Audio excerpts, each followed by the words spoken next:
So hindi nga po natin maikakaila na bagamat hindi naman gaanong kalakasan ang Japanese boxer na si Mugisha Nakagawa, ay medyo nakikilala na ito ng bahagya sa Philippine boxing community.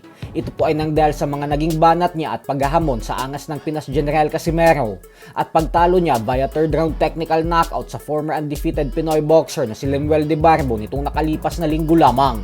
Subalit lingid nga po sa kaalaman ng lahat na ang hapon na ito ay sobrang iniidolo ang ating pambansang Manny Pacquiao.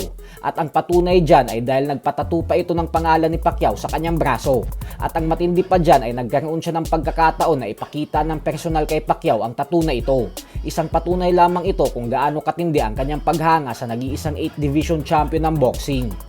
Sa kabilang banda naman mga idol ay tila nang gigigil na nga po ng husto si Cuadro Alas Casimero nang dahil sa naging desisyon ni Naoya Inoue na wag na lang lumaban ngayong taon. Hindi na po kasi tumitigil sa pagpopost si Casimero ng mga maiinit na banat sa social media patungkol kay Inoue kung saan tinatawag niya itong duwag at takot sa kanya. Kanina lamang po ay nag-post ulit si Casimero at sinabing si Inoue is scared of me.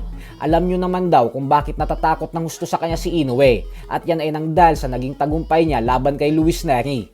Bukod dyan ay ang si Inoue umano ay magtatago lang sa bahay niya. Ayaw daw kasi niyan lumabas nang dahil sa takot sa kanya.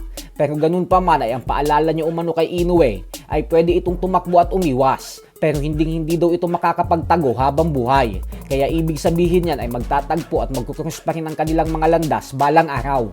Samantala, pumaldo na naman nga po ang Pinay tennis superstar na si Alex Ayala dahil matapos niyang manalo kanina kontra kay Katie McNally sa round of 32 ng National Bank Open sa Toronto, Canada, ay makakatanggap na siya ng garantisadong bayad na $81,800 o mahigit 4.9 million pesos nang dahil sa pagpasok niya sa round of 16 ng nasabing torneo. Kaya naman magandang balita po ito para kay Ayala dahil hindi rin biro ang sport ng tennis. Ang laki kasi ng gastos ng mga atleta dito.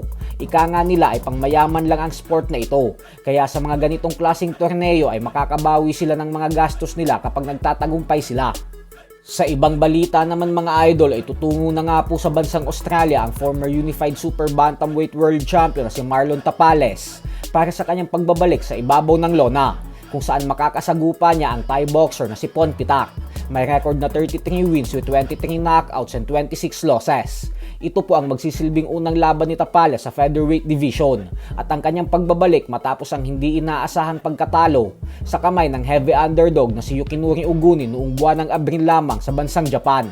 Sa August 29 na po ang laban ng dalawa, kaya abangan po natin yan at syempre suportahan din po natin si Tapales. So hanggang dito na lang po muna tayo mga idol. Sports Talk PH, kakaiba ang laban ng